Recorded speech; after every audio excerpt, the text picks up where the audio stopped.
As both Godou and Liliana would receive the message from Perseus for where the location of their upcoming battle would be, they had still not deciphered all of the information regarding the origins of Perseus.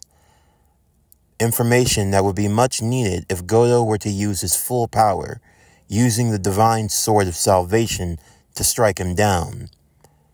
Liliana was worried for Godou's sake, especially after his last encounter with Perseus and the critical damage that had been done to him. Although Godou seemed to be in high spirits, for Liliana it didn't make much sense. In her experience with Campione, from her rogue uncle to the likes of Sasha Vauban and even Salvatore Dani, Godou did not behave like any Campione she had ever experienced. The Campione was a king, a godslayer, a being that could not be controlled or contained.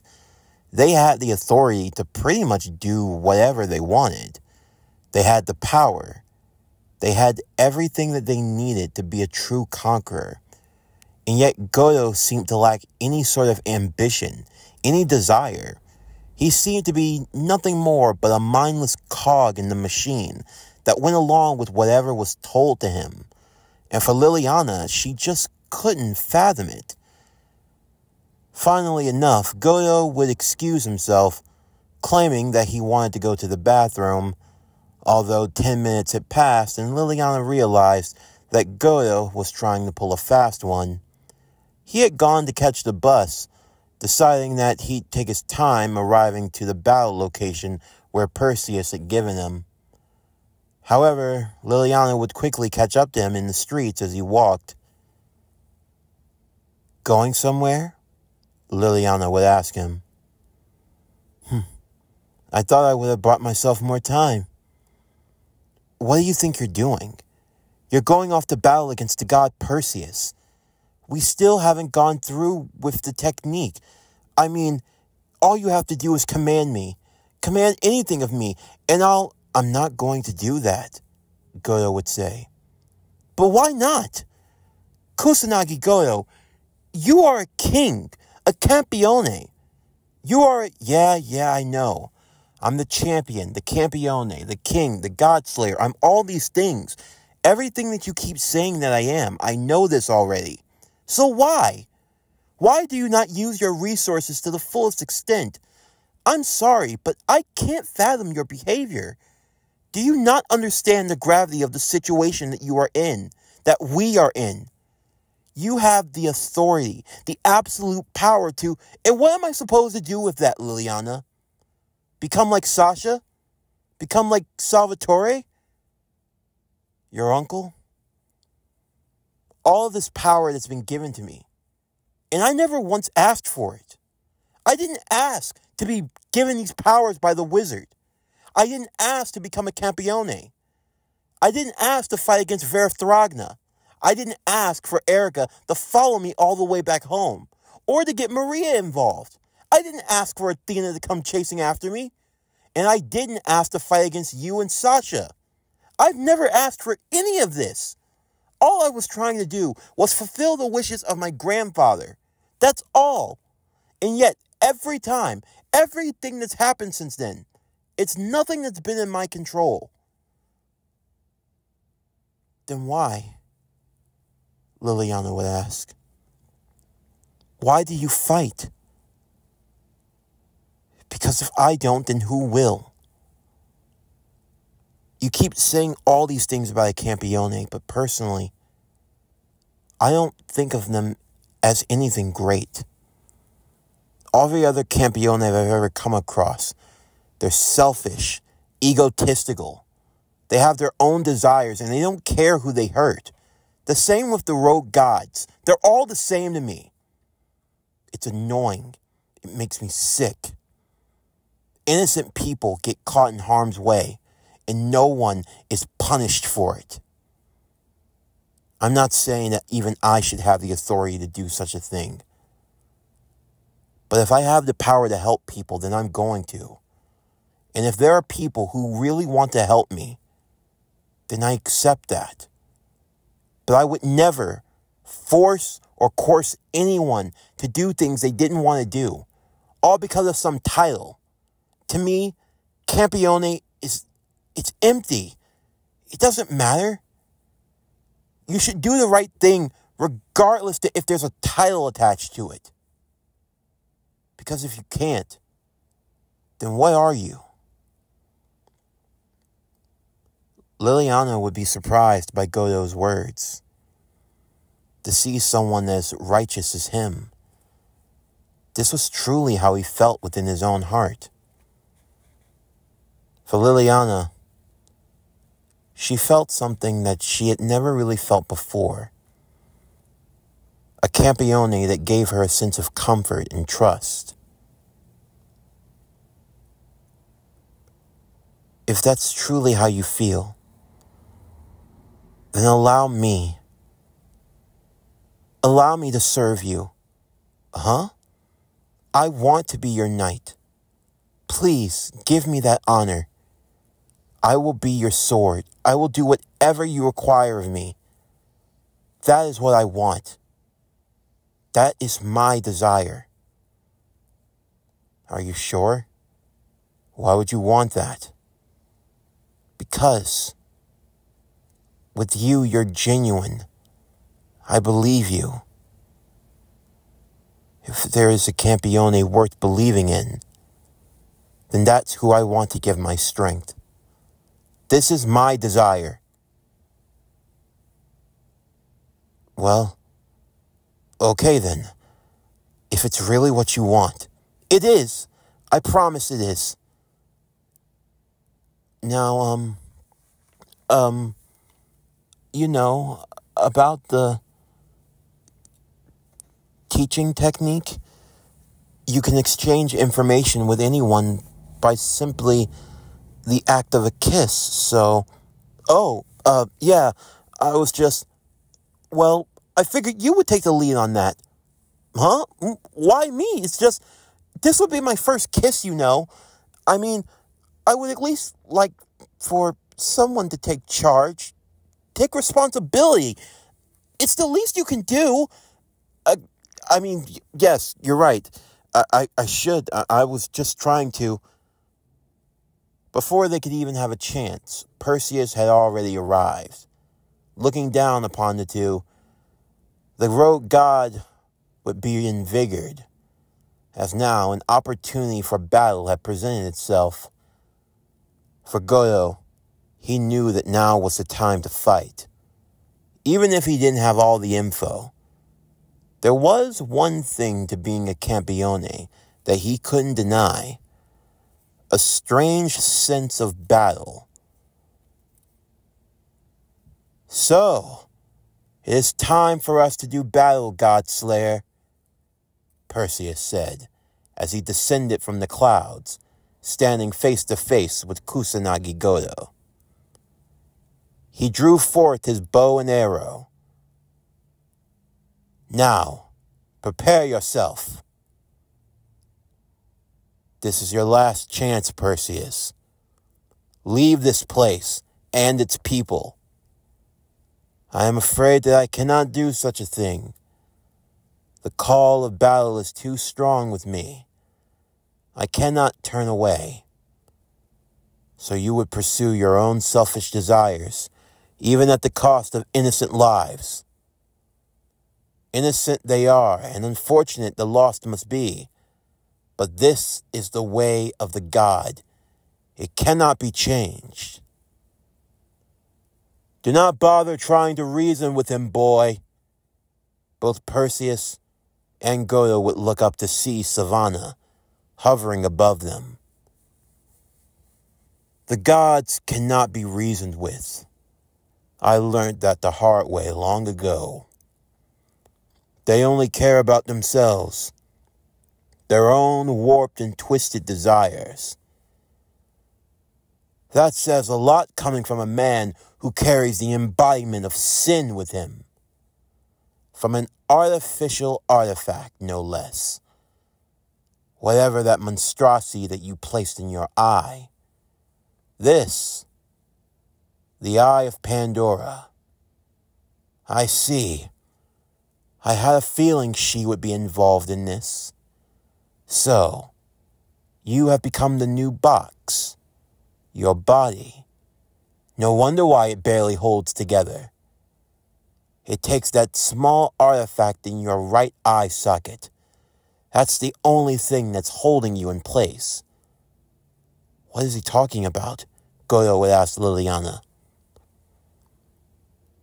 My uncle, Savannah. Long ago, he found Pandora's box. Pandora's box? Yes. It was said that all of the plagues of humanity were placed inside of them. And the box, it had been lost. My uncle was a collector of magical artifacts.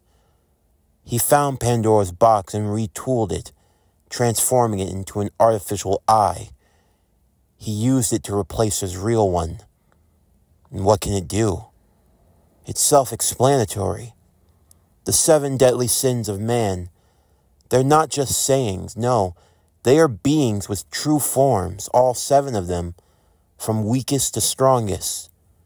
He managed to subjugate them all. That's right. When I had been summoned by the wizard, there were these statues, each one that had one of the listings of the 7 deadly sins. It was originally the job of the wizard to keep them in check. However, the last time they were freed, before the wizard could capture them again, my uncle got to them first. He's essentially made his body Pandora's box, and because of that, he can capture and hold all 7 of the sins. Yes, Perseus would agree with Liliana. It is a fine piece of work. Only a god could use Pandora's box, but when repurposed and retooled, you truly see the genius of mankind. But you also see its arrogance, trying to control things far beyond their capabilities. You underestimate mankind, rogue god, Dr. Savannah would say. I have harbored all 7 of the sins for many years now, and I have been able to understand their power. It's drawn more so than just from mortal man, but also from the power of the gods. Because you inherit the sin as well. And if mankind is made in your image, then the original sin comes from you. An arrogant idea, but I should expect no less. Now, the time for talk is over. There is only the battle. You will get your fight, but you will regret that you did, Savannah would say. Liliana tried to speak reason with her rogue uncle, trying to get him to understand that a fight of this magnitude, it would only cause more harm than good. If he had any love left in his heart, any respect for the former family name that he carried, he would not engage in such actions. But of course, there was no dissuading him in that moment. Savannah would look Godou up and down. Another child bestowed by the power of the wizard. At least you're older this time. Yeah, seems you've known him. I knew of him. How is the old hermit doing these days? Pretty recluse, Godou would say. I figure as much. Always too weak to act. Sending children to do a man's job. No matter. In the end, all of you are obsolete. False champions. I never claimed to be a champion. Oh, really? Then what are you? A king? A hero? Nah. I'm just a guy that you all pissed off. And you might not be glad that you did. Shazam! From the sky above, the crackles of lightning would descend on the Kusanagi Godou, as he transformed into a taller, muscular man in his prime. The champion, Shazam, had now been summoned once again, clad in gold and scarlet red. The three would engage in combat. Savannah, powered by the 7 entities, the 7 deadly sins, battling against Kusanagi Godou, the Campione, and against Perseus, the rogue god, the hero, the dragon, and the serpent slayer. Athena would also watch the battle from a distance, as well as Salvatore Dani, all of them witnessing the magnitude of power. The Campione, the 10th king. The rogue Campione, Dr. Savannah, and Perseus, the hero god. Liliana would watch the incredible display of power. Dr. Savannah, the strength that he was able to gain from using the 7 deadly sins, allowing him to fight on par against the likes of both Perseus and Godou, as well as Godou, using the power of the Verithragna authorities. Now, grant me your strength, poor authority, Godou would yell, as he summoned the power of the boar deity, using it to slam into Savannah, knocking him into the ground. He would then use the authority of the camel, increasing his combat capabilities as he went on the offensive against Perseus, who would attempt a retreat as he shot his divine arrows. You are able to evade them faster than last time, Campione. What can I say? I won't fall for the same trick twice. Perseus?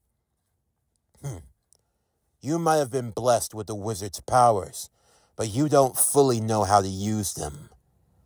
Your lightning, you don't truly know how to call it forth. But allow me to give you a taste. Perseus would shoot an arrow into the sky, causing thunderclouds to form around them. Divine lightning, come forth and strike true. I'll match whatever power you have to wield. Behold, through the power of Verithragna, the goat authority, feel divine lightning. Both lightning attacks would strike at one another simultaneously, as Godou had now called on the authority of the goat to combat against the divine lightning of Perseus. For Liliana, it was incredible. Kusanagi Godou was able to fight to such a degree, battling against the likes of Perseus on even footing. As they continued their fight, though, she watched as Savannah would attempt to use his full strength, as he called forth dark storm clouds all around him. He went charging towards both Godou and Perseus. As he collided with Perseus, he would use the power of the Eye of Pandora, searching forth for the sin that would be adequate for the god. I told you, this eye is the reflection of the heart, even for a heart of divinity. And I am the one who will judge you. And what charges could you bring against me? Perseus would say. Your pride, your envy, your greed, your anger, your sloth, your gluttony, and your lust. You are found guilty of all 7, and because of that, I can strike through your divinity. The power of the Eye of Pandora. It was a great and powerful reflection. When going up against anyone who harbored one or many of the 7 deadly sins, it would amplify the strength of the user, as well as weakening the opponent. This applied even to gods. As such, many were likely to stay clear, because even for a god, they always held a negative emotion. And you could say that the Eye of Pandora feasted on negativity.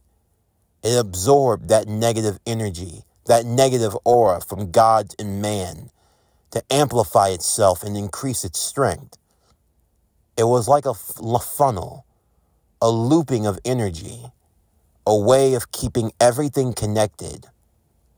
In all truth, the Eye of Pandora, for as powerful as it was practically useless to a mortal human. However, when applied, and when inactive at all times, you could constantly absorb that negative emotion. As such, you could keep the 7 deadly sins in check and use their power to your disposal. But of course, all of that negative energy would take a toll on the body. And for Savannah, he was living proof of this. All of his years of battle, every time that he encountered a powerful foe, using that negative energy to heal himself, it would only make it harder and harder to hold himself together. It was only through the sheer power of will and through the usage of the Eye of Pandora that he had even been able to last for this long. As Godou would attempt to hold off against the both of them, he would find himself being caught in the process, as he was struck with yet another divine arrow of Perseus. Liliana would come to his side in that moment, though thankfully the blow was not fatal. It's fine. I promise. You just have to. You're not going to hold out for much longer. You have to strike him down with the sword of salvation. I know. But I'm going to need your help with that. I know. So will you finally do it? If it's what you want. Helping you is what I want. Okay then. Liliana, lend me your power. Godou would lean down to Liliana's face, as the two of them shared in an embrace of a passionate kiss.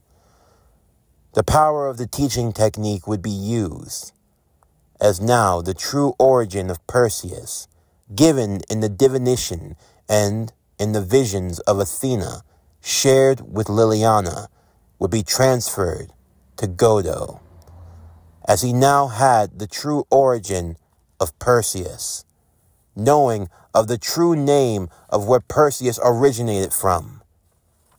It could now allow him to fight to his fullest extent, as he called forth for the divine sword of salvation, and summoned the 10th authority, the warrior's authority.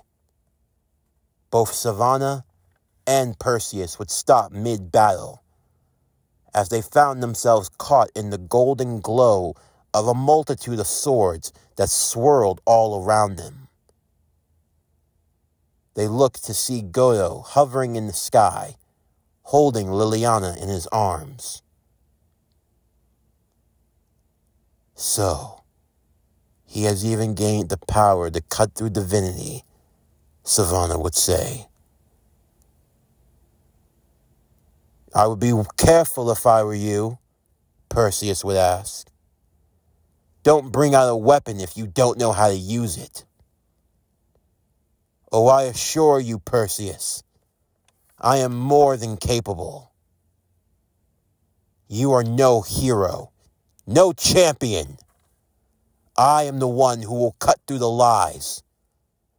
With this sword, I will reveal the truth. Are you ready for the second round, Perseus?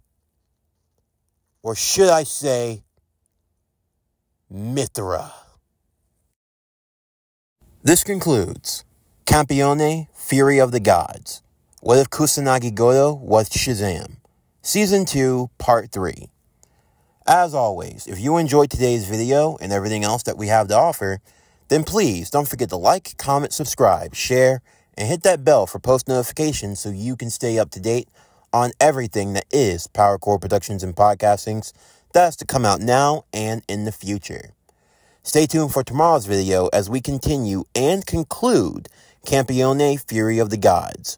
What if Kusanagi Godou was Shazam? Season 2, Part 4, the Season 2 finale. But anyway, that's going to do it for the end of today's video. I'm Javon Harrington with Power Core Productions and Podcastings, signing off, and I'll see you next time.